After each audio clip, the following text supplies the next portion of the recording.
याणं नमो वज्झायाणं नमो लोये सव्यसाहूणं वन्दितु सव्यसिद्धे धुवमचलमणो वमं गतिं पत्ते वोच्छामि समय पाहुड मिणमो सुध केवली भणिदं नमः समय साराय स्वानुभूत्या चकासते चित्स्वभावाय भावाय सर्वभावांतरक्षिदे निज स्वरूप को परम रस जामे भरो अपार वंदो परमानंदमय समय सार अविकार। पेज नंबर 967 इस पे आया था कि अगर हम और विस्तार करते इनकी जो टीका थी, यहाँ पंडित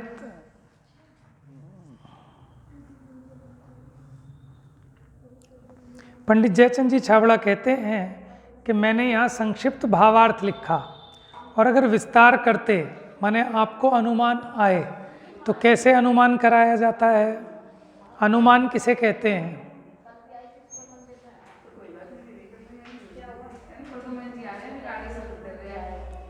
अच्छा,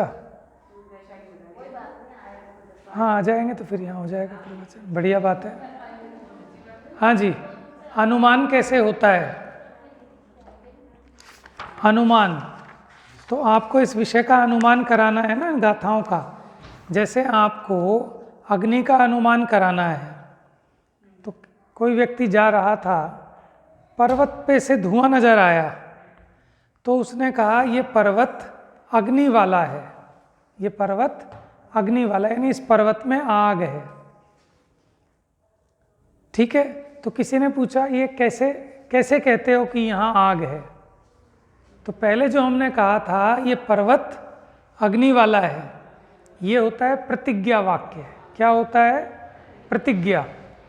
फिर उसका कारण कि ऐसा क्यों, कि ये अग्नि वाला क्यों है, क्योंकि अब उसको कारण बताया जाएगा। क्योंकि जहाँ जहाँ धुआं होता है वहाँ वहाँ अग्नि होती है, और इसमें देखो धुआं निकल रहा है, इसलिए ये पर्वत अग्नि वाला है। तो हमने व्याप्ति का ज्ञान कराया, तो व्याप्ति के ज्ञान से हमको ये पता चलता है कि जहाँ जहाँ धुआं है वहाँ वहाँ आग है। ये हेतु बता दिया। फिर हेतु के बाद क्या था? उदाहरण। हाँ, इसमें क्या लिखा है? उदाहरण। अब उदाहरण देंगे, जैसे रसोई घर, उदाहरण से समझाएंगे ना। जैसे रसोई घर, कि रसोई घर में देखो आप चूल्हा जलाते हो लकड़ी लगा के, तो वहाँ धुआं आता है ना, तो धुएं से आपको पता लग जाता है ना कि बिना अग्नि लगाए धुआं आता है क्या कभी चूल्हे में? तो इसका मतलब जहाँ जहाँ धुआं होता है वहाँ वहाँ अग्नि होती है। ये तो हुआ हेतु। जैसे रसोई घर, ये हो गया उदाहरण। फिर उपनय, कि रसोई घर के समान ही ये पर्वत है। रसोई घर का उदाहरण दिया ना, तो जैसे रसोई घर उसी प्रकार ये पर्वत, ये हो गया उपनय। फिर प्रतिज्ञा वाक्य लास्ट में फिर दोहराते हैं, उसको कहते हैं निगमन। क्या? कि उसी प्रकार ये पर्वत भी अग्नि वाला, इससे सिद्ध हुआ कि ये पर्वत अग्नि वाला है। बात समझ में आई? तो अनुमान के ये 5 भेद, ये न्याय का विषय है। ठीक है, विशेष जानकारी के लिए डॉक्टर वीर सागर जी की एक न्याय मंदिर पुस्तक है। ठीक है, वहाँ भी आप देख सकते हैं अनुमान के 5 भेद। अच्छा है, ये थोड़ी बहुत जानकारी हो तो बड़े ग्रंथों का रहस्य विशेष समझ में आता है।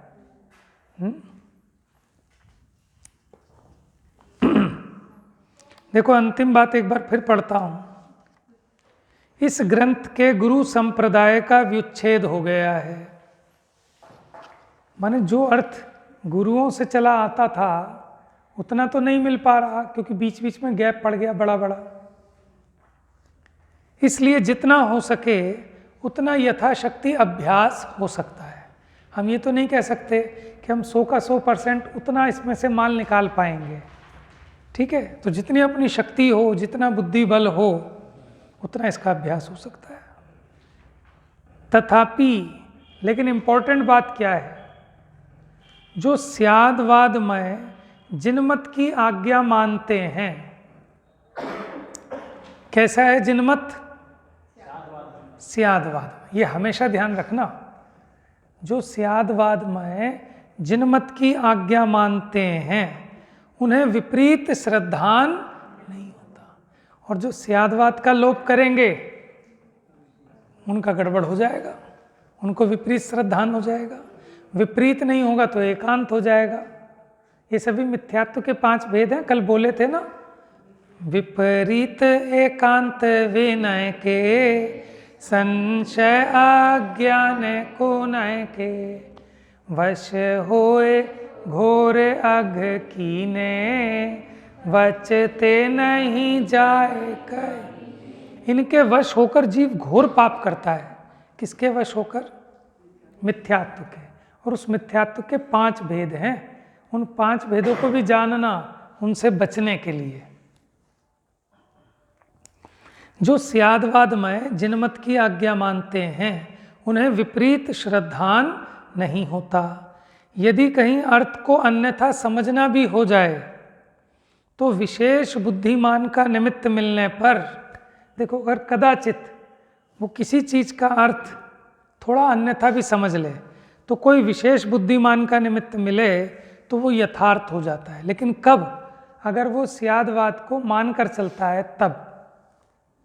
जिनमत के श्रद्धालु हठग्राही नहीं होते, अड़ियल नहीं होते, जिद्दी नहीं होते, क्योंकि वो जानते हैं कि अपना क्षयोपशम ज्ञान है और वस्तु का स्वरूप अनंत है और जिनवाणी भी अगाध है। कौन अविमुह्यते शास्त्र समुद्र, कि ऐसा कौन है कि जो शास्त्र रूपी समुद्र में विमोहित नहीं हो जाता।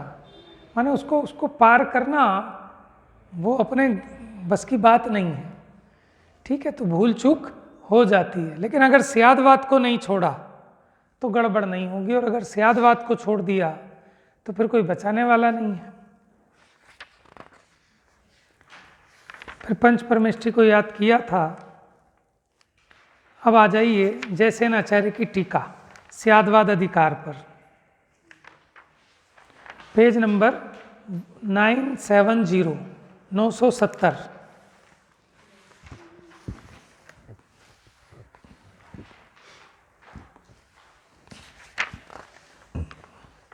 अब यहाँ स्यादवाद की सिद्धि के लिए वस्तु तत्व व्यवस्था और उपाय उपेय भाव का संक्षेप में विचार किया जाता है। पहला था ना कलश, उसमें शुरू में स्यादवाद अधिकार का प्रारंभ है वो, अत्र स्यादवाद शुद्ध्यर्थम वस्तु तत्व व्यवस्थिति। ये रहा ना पिछले पेज पे 968। ये कलश का पार्ट नहीं है ना, ये इस टीका का पार्ट है। ये जो संस्कृत टीका लिखी है ना, ये इसका ही पार्ट है। कलश नंबर नहीं दिया ना इसको। तो यहाँ स्यादवाद की सिद्धि के लिए और वस्तु तत्व की व्यवस्था के लिए, क्योंकि एक तरीके से उत्थान ही का है। कलश तो उन्हें कहते थे कि अब जो विषय कह रहे हैं उसको अथवा उसके बाद में उपसंहार करते थे, वो कलश थे। चिंत्यते माने विचार करते हैं, मनाख माने संक्षेप में, भूय माने फिर से। क्या विचारते हैं? वस्तु तत्व की व्यवस्था का विचार करते हैं। किस लिए? स्यादवाद की शुद्धि। शुद्धि माने स्यादवाद तो शुद्ध है, अपनी बुद्धि में स्यादवाद की शुद्धि हो जाए। समझ में आया क्या? स्यादवाद की शुद्धि माने स्यादवाद तो शुद्ध है, लेकिन अपनी बुद्धि में वो सही तरीके से समझ में आ जाए। तो स्यादवाद की शुद्धि माने स्यादवाद के निश्चय के लिए, निर्णय के लिए। यहाँ समय सार व्याख्यान के समाप्ति प्रस्ताव में केवल वस्तु तत्व व्यवस्था ही नहीं अपितु उपाय उपेय भाव का भी विचार किया जाता है। दे रखा नंबरिंग वहाँ पर? हाँ, अमृतचंद्राचार्य के उसमें दिया है ना। हाँ, एक्चुअल में क्या है कि वो जो कलश वलश है ना, तो अमृतचंद्राचार्य की टीका में ही है। ये जिनसे जैसेन आचार्य की टीका जो तात्पर्य वृत्ति है उसमें कलश नहीं है, लेकिन फिर भी इन्होंने इसको कोट किया है यहाँ पर। उपाय मोक्ष मार्ग है और उपेय मोक्ष है। इसके बाद स्यादवाद शब्द का क्या अर्थ है, इस प्रश्न का आचार्य देव उत्तर देते हैं। स्यात् अर्थात कथनचित, कथनचित माने किसी अपेक्षा से। ये इंपॉर्टेंट बात है, याद रखना है सबको। विवक्षित प्रकार से या अनेकांत रूप से वाद यानी कथन या प्रतिपादन करना, उसका नाम है स्यात् वाद। वाद माने कथन, स्यात् माने किसी अपेक्षा से कथन करना, उसका नाम है स्यादवाद। और जो कथन अगर किसी अपेक्षा को लिए होता है तो वहाँ झगड़ा नहीं होता, और जो बिना अपेक्षा के आप सर्वथा करते हो वहाँ झगड़ा होता है। ठीक है, हम किसी को भी कह दें यार तुम तो बहुत खराब हो, ठीक है, कि भाई क्यों खराब है, कि नहीं तुम हर तरह से खराब हो, तो फिर झगड़ा होगा कि खराब इसलिए कह रहे हैं कि हमने आपको दावत पे बुलाया था और आप फिर भी नहीं आए, इस अपेक्षा आप खराब हो, तो बुरा नहीं मानेगा। और नहीं आप कहो नहीं तुम हो ही खराब, तो ऐसा कैसे हो सकता है? ऐसे तो जगत में कोई भी नहीं मिलेगा जो अच्छा ही हो और खराब ही हो। अपेक्षा से कहोगे तो झगड़ा नहीं होगा, सब मान लेते हैं, है ना।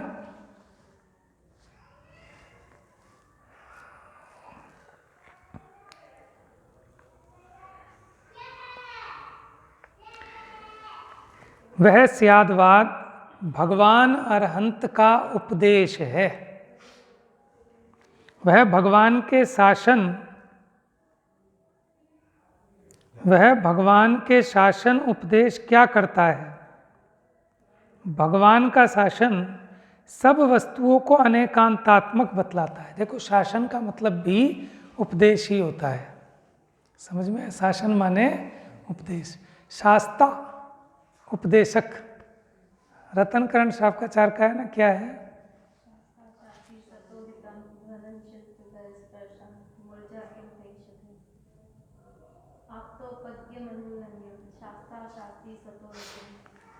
तो ये जो है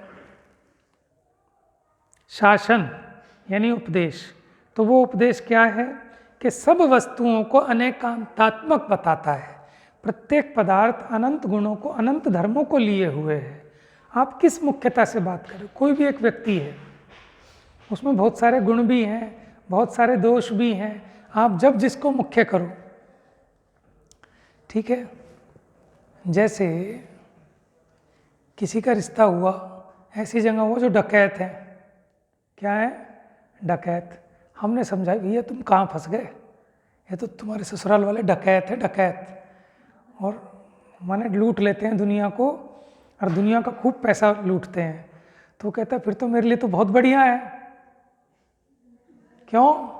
कि वो लूट लूट के जितना इकट्ठा करेंगे आएगा तो मेरे पास ही, क्योंकि लड़की इकलौती है और कोई बच्चा ही नहीं है उनके। बात समझ में आ रही है? कि वो कोई किसी अपेक्षा खराब हो, ऐसे कोई था। तो मैंने कहा यार ये तो बड़े गुंडे और बदमाश लोग हैं। तो उन्होंने कहा होंगे दुनिया के लिए, अपने जमाई के लिए थोड़ी ना कोई कुछ उसको मारेगा। समझ में आया? तो उसके लिए तो भला है, वो उसकी धौंस में भी रहेगा जमाई, कि जानते नहीं हो मेरे ससुर जी कौन है, तो डर जाएगा। तो जो कोई अगर बुरा है तो वो सर्वथा बुरा भी नहीं है, किसी अपेक्षा बढ़िया भी है। समझ में? शेर खूंखार है तो सर्वथा वो भी खूंखार नहीं है, किसी अपेक्षा वो भी भला है। तो आप ही देखो, आपको देखने का नजरिया कितना ब्रॉड होना चाहिए आपका। अपने बच्चों की अपेक्षा भला है वो, हाँ, आपकी केयर उनको ला के देता है। ला के देते हैं। समझ में आया? हाँ,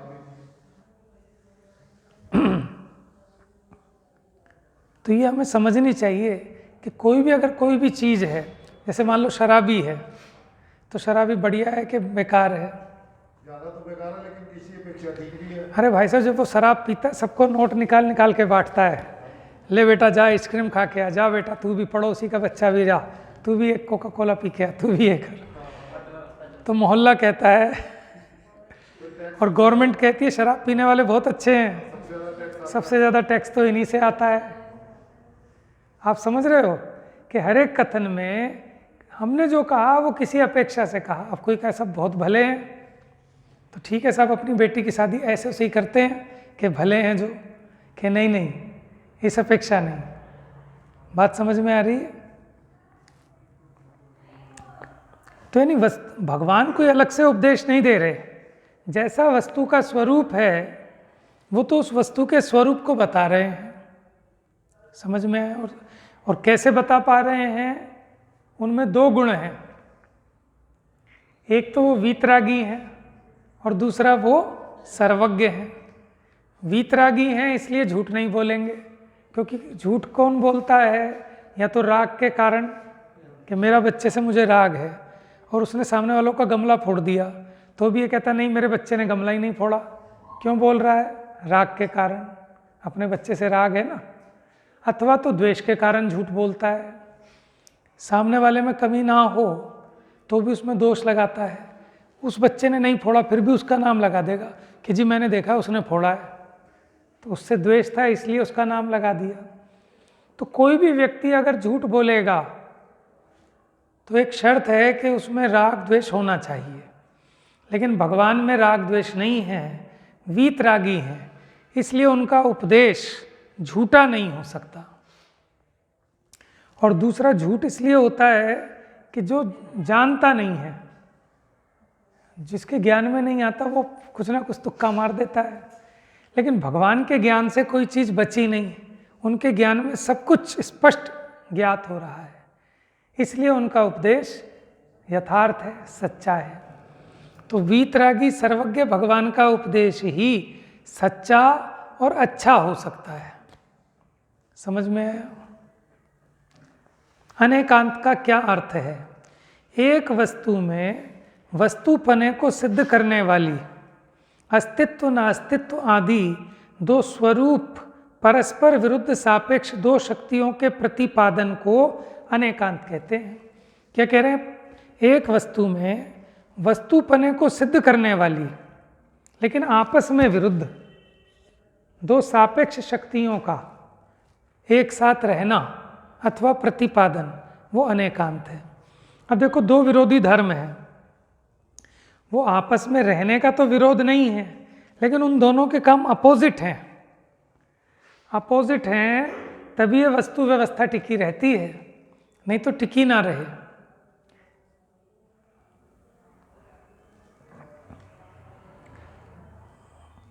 देखो, आत्मा में एक उदाहरण वो दिया था ना कि एक भाई माल खरीद के लाता है और दूसरा भाई माल बेचता है, तो दोनों के विरुद्ध धर्म है ना। लेकिन अगर ये विरुद्ध धर्म ना हो तो दुकान चलेगी क्या? पैसे की कमाई होगी क्या? हैं तो विरुद्ध कि एक तो बेचारा पूरे दिन मेहनत करके धूप में भटक भटक के माल खरीद के दुकान में माल भरता है, और ये इतना दुश्मन है उसका कि वो कल माल लाया नहीं, आज इसने सारा बेच दिया। तो बताओ, दुश्मन है कि दोस्त है? लेकिन काम कैसे हैं? विरुद्ध। इसी के कारण तो उनका धंधा चमक रहा है। तो ऐसी आत्मा में नित्य धर्म है, एक अनित्य धर्म है, एक है, एक अनेक है, एक सत है, एक असत है। तो ये दोनों धर्म वस्तु को बनाए रखते हैं, नहीं तो वस्तु ही ना रहे।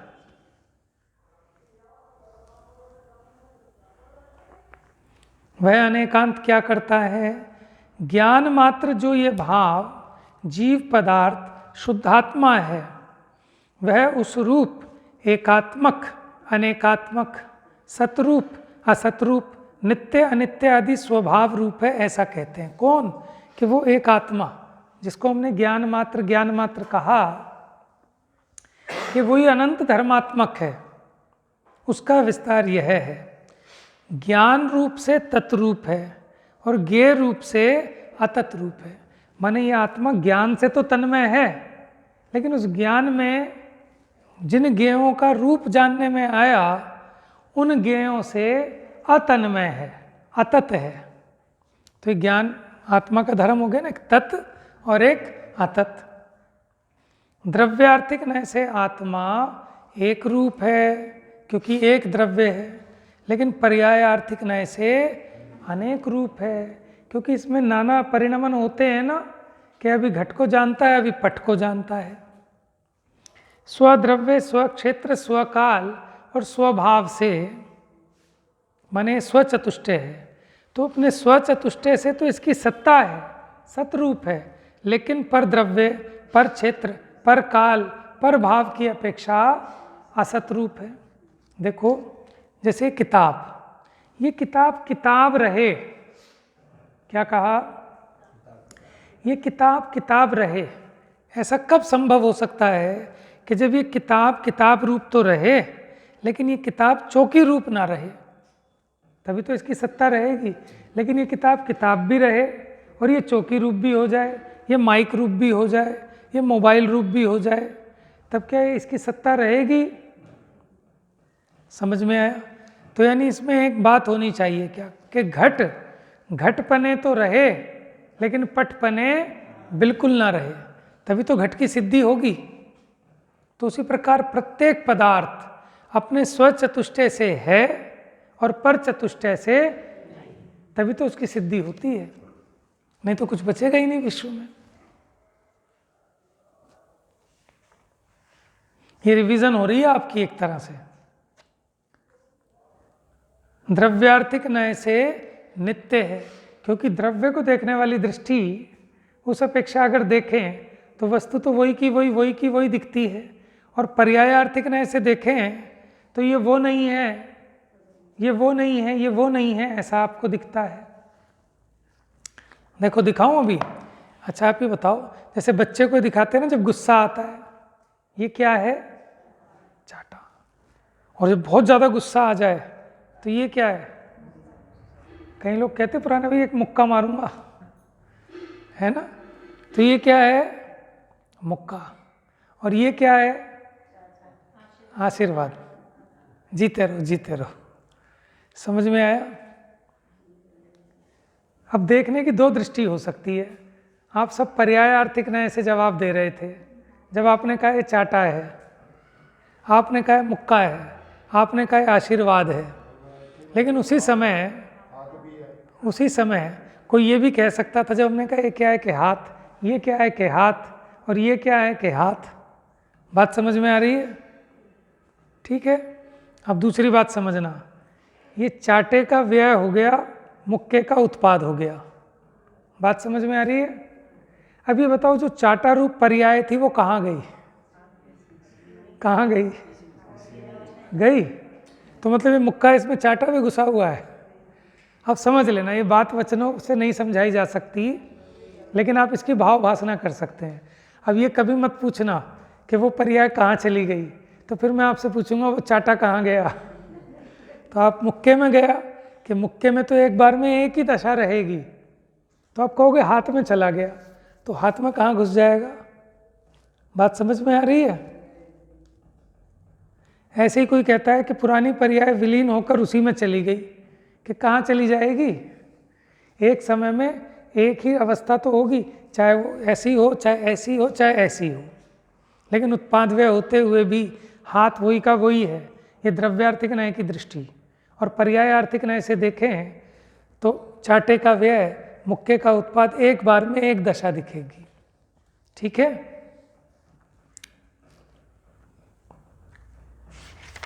तो द्रव्यार्थिक नय से वस्तु नित्य है, और पर्यायार्थिक नय से देखोगे तो ये मनुष्य है, अरे ये तो त्रियंश है, ये तो देव है, ये तो नारकी है। और द्रव्यार्थिक नय से देखोगे, अरे ये तो वही का वही है, अरे ये तो वही है, मरकर देखो मनुष्य हो गया, अरे ये तो मरकर त्रियंश हो गया, अरे ये तो मरकर नारकी हो गया। तो जब आप पद्म पुराण पढ़ें, महावीर पुराण पढ़ें, कोई भी पुराण पढ़ें, तो उसमें जो इतना लंबा उनके पूर्व भवों की कहानी चलती है, तो उसमें आप दोनों बातें एक साथ सीखते हो कि आत्मा अजर अमर है, और देखो अपने अपने परिणाम कैसे कैसे पलट जाते हैं। अभी उसके कैसे परिणाम थे कि उसके फल में दुर्गंधा बन गई, फिर वही विशल्या बनी थी, कई सारी कहानियाँ हैं जैसी सी, और वो भी बनी थी। और ये किसके चरित्र में आती है, मैंने पीछे पढ़ा था कहीं, हरिवंश पुराण में ही आई थी, किसके पूर्व भवों में आती है कहानी, आरंगसरा नहीं, चलो मुझे याद नहीं रहती पुराणों के कौन सी कहानी किसमें मिक्स हो जाती है सब। तो देखो ये प्रथमा नियोग के पुराण, ये भी जीव को अजर अमर सिद्ध कर रहे हैं कि देखो पुरुरवा भील, देखो त्रिपृष्ठ नारायण, देखो सिंह, देखो देव, देखो नारकी, देखो महावीर तीर्थंकर। तो इन सब में है किसका वर्णन, वो एक ही जीव है। तो इससे समझ में आता है, ओहो ये जीव तो मरता ही नहीं है, ये तो वही के वही रहे महावीर, और अभी भी हैं कि नहीं महावीर, कहाँ है, सिद्धशिला पर है।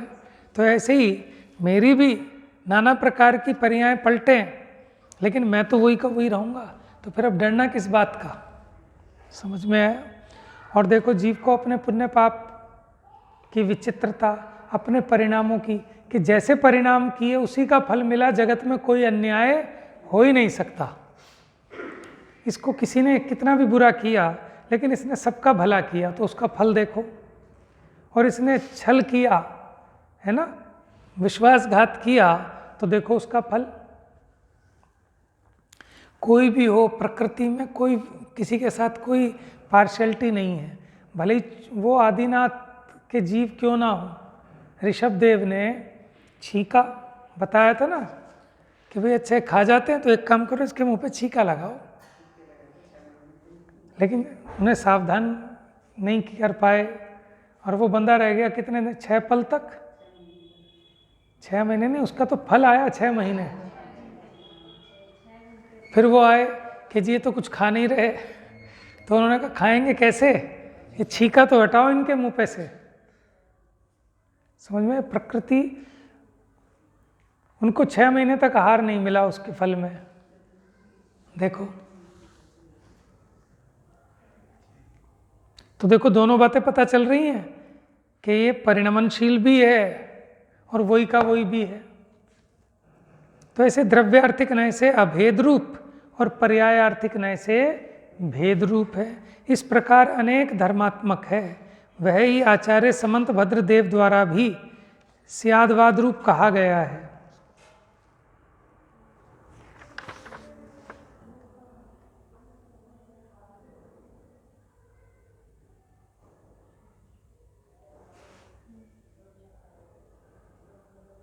ग्रंथ का नाम नहीं दिया, ये किसकी, उसकी कारिका तो नहीं है, आप्तमीमांसा की, या अथवा स्वयंभू स्तोत्र की हो सकती है। देखिए क्या है, इसका श्लोकार्थ पढ़ते हैं, पिछले पेज पे दिए, अगर पढ़ना चाहें तो आप, कि समंत भद्राचार्य ने कहा, सदैक नित्य वक्तव्यास तद्विपक्षाश्च ये नया सर्वथेति प्रदुष्यन्ति पुष्यन्ति स्यादिति हते। सत एक, नित्य और वक्तव्य, तथा इनके विपरीत असत अनेक, अनित्य और अवक्तव्य रूप जो नए हैं, वे सर्वथा विशेषण से दोषपूर्ण होते हैं।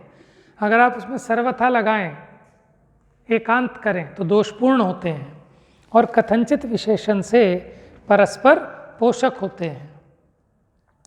सर्वथा नियम त्यागी यथा दृष्टमपेक्षकः स्याच्छबदस्ताव के न्याय नान्येषामात्म विशाम। हे भगवंत, आपके न्याय में स्यात् शब्द सर्वथा एकांत का त्यागी है। कि कौन से एकांत का त्याग किया हमने? सर्वथा एकांत का। कथनचित एकांत के हम त्यागी नहीं है। तो हमने जो स्यात् शब्द लगाया वो सर्वथा एकांत का त्यागी है। जैसा कि प्रत्यक्ष देखने में आता है।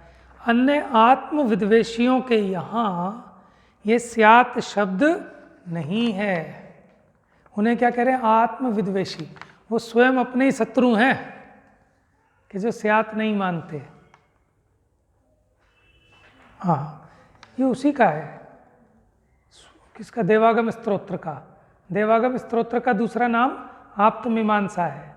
उसी में तो कहा है ना, अनेकांतोपि अनेकांतः, अनेकांतोप्यनेकांतः प्रमाण नय साधना, अनेकांतः प्रमाणात्ते तदेकांतोर्पितान्ययात्। हे भगवान, आपके मत सम्मत अनेकांत भी अनेकांत रूप है। हम एकांत रूप से अनेकांती भी नहीं है। हम कैसे कहते हैं कि हमारा अनेकांत भी अनेकांतात्मक है, यानी हम अनेकांती भी हैं और एकांती भी हैं। एकांत रूप नहीं है जो प्रमाण तथा नय द्वारा साधा जाता है। किसको? कि देखो, नय से साधते हैं वो है एकांत, और प्रमाण से साधते हैं वो है अनेकांत। यानी हम नय को भी मानते हैं और प्रमाण को भी। यानी हम कथनचित एकांती हैं और कथनचित अनेकांती। सर्वथा एकांती भी नहीं और सर्वथा अनेकांती भी नहीं। प्रमाण द्वारा प्रत्येक वस्तु अनेकांत रूप है तथा अपेक्षित नय द्वारा एकांत रूप है। धर्मिणोऽनंत रूपत्वं धर्माणां न कथंचन, अनेकांतोप्यनेकांत इति जैन मतम ततः। धर्मी आत्मा अनंत रूप है, किंतु धर्म अनंत रूप नहीं है। क्या कह रहे हैं? कि धर्म तो एक अंश है ना, और धर्मी उन धर्मों का समुदाय है। तो जो धर्मी है वो तो अनंत रूप है, लेकिन जो धर्म है वो अनंत रूप नहीं, वो तो अपने अपने रूप है। अनेकांत में भी अनेकांत है, यह जैन मत है। इस प्रकार कथनचित शब्द से वाचक स्यात् शब्द है जो अनेकांतात्मक वस्तु का प्रतिपादक है। ये संक्षेप में समझना। इस प्रकार अनेकांत के व्याख्यान से ज्ञान मात्र भाव वाला जीव पदार्थ भी एकात्मक अनेकात्मक सिद्ध हुआ। उस अनेकांतात्मक की सिद्धि होने पर ज्ञान मात्र भाव जीव पदार्थ का नए विभाग से भेद अभेद रत्नत्रयात्मक निश्चय व्यवहार मोक्ष मार्ग उभय रूप से उपायभूत साधक रूप घटता है। और मोक्ष रूप से माने वो कह रहे हैं उसी प्रकार उस जीव पदार्थ पर नए विभाग से साधक दशा भी घटित होती है, और मोक्ष रूप से, क्योंकि वही मोक्ष रूप भी होता है परिणमित, उपेयभूत साध्य रूप घटता है, ऐसा जानना चाहिए।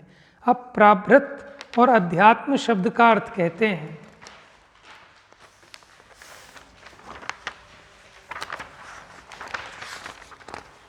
कर ही देते हैं आज फिर संपन्न। वह इस प्रकार है, जैसे कोई भी देवदत्त नामक पुरुष राजा के दर्शन के लिए जाता है और कुछ सारभूत वस्तु राजा को देता है, उसे प्राभृत या भेंट कहते हैं। समझ में आया इसका नाम प्राभृत क्यों है? प्राभृत माने गिफ्ट, उपहार। वैसे ही परमात्मा के आराधक पुरुष के निर्दोष परमात्म रूप राजा के दर्शन के लिए यह शास्त्र भी प्राभृत अथवा भेंट है। माने वो आराधक पुरुष अपने निर्दोष परमात्मा के दर्शन कर सके, उसके लिए ये भेंट है, ये गिफ्ट है, ये शास्त्र। कि इस शास्त्र के माध्यम से आराधक जीव अपने परमात्मा के दर्शन पा सकता है।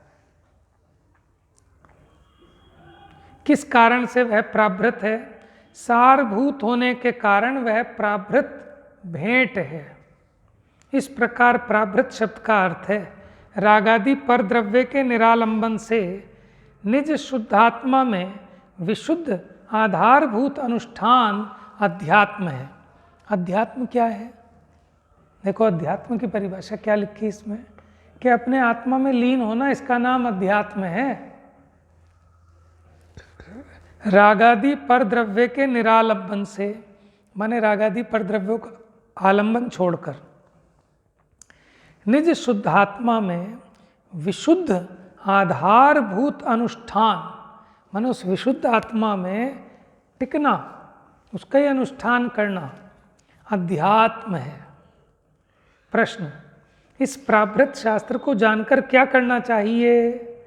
मैं सहज शुद्ध ज्ञानानंद एक स्वभाव हूँ, मैं निर्विकल्प हूँ, मैं उदासीन हूँ, निज निरंजन शुद्धात्मा के सम्यक श्रद्धान ज्ञान तथा अनुष्ठान रूप, अनुष्ठान माने लीनता, निश्चय रत्नत्रय रूप निर्विकल्प समाधि से उत्पन्न वीतराग सहजानंद रूप सुखानुभूति मात्र लक्षण वाले स्वसंवेदन ज्ञान से संबंध अथवा प्राप्त होने योग्य परिपूर्ण रूप मैं हूँ, ऐसी भावना करना चाहिए। मैं राग द्वेष मोह क्रोध मान माया लोभ पंचेंद्रिय विषय व्यापार मन वचन काय व्यापार रूप भाव कर्म द्रव्य कर्म तथा नौकर्म ख्याति लाभ पूजा दृष्ट माने देखे हुए श्रुत सुने हुए अनुभूति किए हुए भोग आकांक्षा रूप माने भोगों की आकांक्षा रूप जो निदान माया और मिथ्यात्व, इन तीन शल्य आदि विभाव परिणामों से रहित हूँ। तीन लोक में तीन काल में भी मन वचन काय कृत कारित अनुमोदना से शुद्ध निश्चय से सभी जीव शुद्ध हैं, ऐसी निरंतर भावना करनी चाहिए। कैसी? मन वचन काय से कृत कारित अनुमोदना से। इस प्रकार स्यादवाद नामक अधिकार पूर्ण हुआ। इस ग्रंथ में प्रचुरता से संधि नहीं की गई है और वाक्य भी भिन्न भिन्न रखे गए हैं, जिससे लोगों को सरलता से ज्ञान हो। देखो इसमें अंतर है। जैसे आचार्य की टीका में सेंटेंस बहुत ज़्यादा बड़े नहीं हैं, ठीक है, ताकि सरलता से समझ में आए। छोटे छोटे सेंटेंस थोड़ा जल्दी से समझ में आ जाते हैं। इस कारण से लिंग वचन क्रिया कारक संधि समास विशेष्य विशेषण वाक्य समाप्ति आदि के दोष विवेकी जनों को ग्रहण नहीं करना चाहिए। तो कह रहे ग्रामर के चक्कर में मत फंसना इसमें कि हमने प्रयोजन पुष्ट किया कि सरलता से समझ में आ जाए। शुद्धात्म तत्व के प्रतिपादन विषयक जो अज्ञान से कुछ विस्मृत हुए हों तो भी क्षमा करना चाहिए। माने वो कह रहे हैं शुद्धात्म तत्व के प्रतिपादक विषयक जो अज्ञान से कुछ विस्मृत हुए हों तो भी क्षमा करना चाहिए। माने अगर कुछ मूल विषय वस्तु में भी कदाचित ज्ञान की हीनता से, यहाँ अज्ञान का मतलब मिथ्या ज्ञान नहीं, अज्ञान का मतलब छद्मस्तपना क्षयोपशम ज्ञान, तो अगर कुछ विस्मृत हुआ हो हाँ तो भी क्षमा करना चाहिए। अब देखिए अंतिम कौन सी एक गाथा है।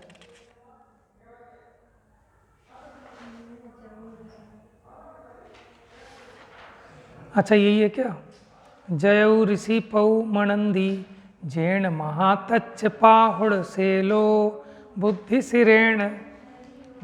सिरेण धरियो सम्मप्पियो भव्लो यस जम संलीना जीवा तरंति संसार सायर मणंतम तम सव जीव शरणम नंदौजन शासनम सुईरम। क्या कहते हैं गाथा में? अर्थ देखो। पद्मनंदी महर्षि जयवंत होवे। कौन है पद्मनंदी महर्षि? कुंदकुंद आचार्य के 5 नामों में उनका जो जन्म का नाम रखा गया था वो पद्मनंदी था, जिन्होंने महातत्व प्रावृत रूपी पर्वत को बुद्धि रूपी सिर से उठाकर भव्य जीवों के लिए समर्पित किया है।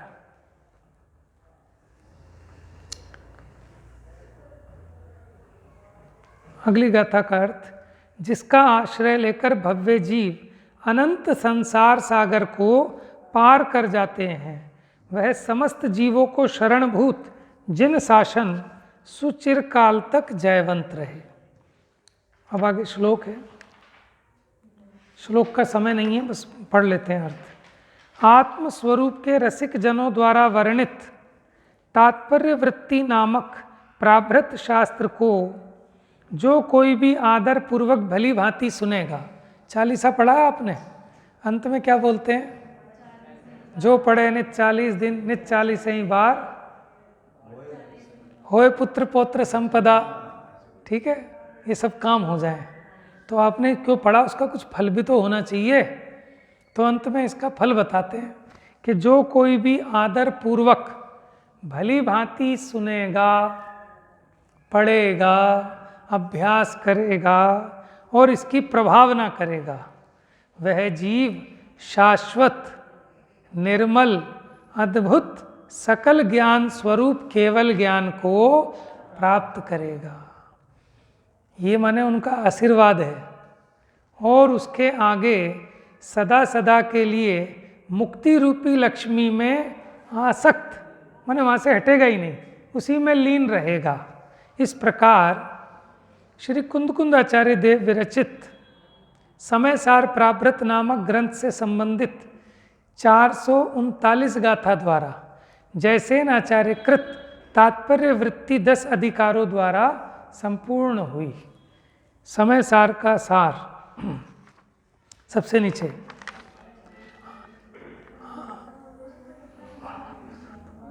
आचार्य कहें जिन वचन को,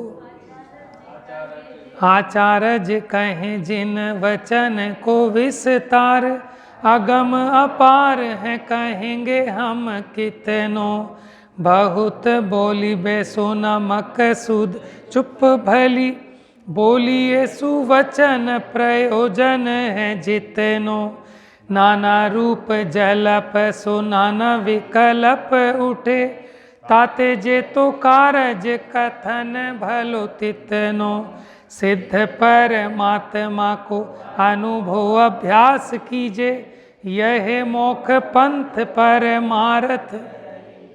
भाई इतना ही परमार्थ है, ज़्यादा फालतू बात करने से कुछ लाभ नहीं, विकल्प उठते हैं। बस जितना प्रयोजन हो उतनी बात कहनी चाहिए। और ऐसा कहकर ये समय सार जी ग्रंथ 2 साल से तो ऊपर हो गए हैं। कोरोना से पहले स्टार्ट हो गया था ना, तो लगभग 3 साल हो गए लगभग। तो ये संपन्न हुआ हमने और आप सबने अपने भावों की विशुद्धि की इसके निमित्त से, और कुछ अपनी ग्रंथियाँ है ना, जो मिथ्या ग्रंथियाँ होंगी वो अवश्य टूटी होंगी, और धीरे धीरे इसी के अभ्यास में लगेंगे तो मोह गलेगा और मोक्ष मार्ग की उपलब्धि होगी। अब इसके बाद दूसरा परमागम है प्रवचन सार जी। आप लोगों के घरों में अगर रखे हों पुराने प्रवचन सार जी, अभी जो नए छप रहे हैं उसकी बात नहीं, पुराना प्रवचन सार ग्रंथ जो मूल ग्रंथ है अमृत चंद्राचार्य की टीका, वो अगर आपके मिल जाए अलमारी में तो ले आना कल। ठीक है।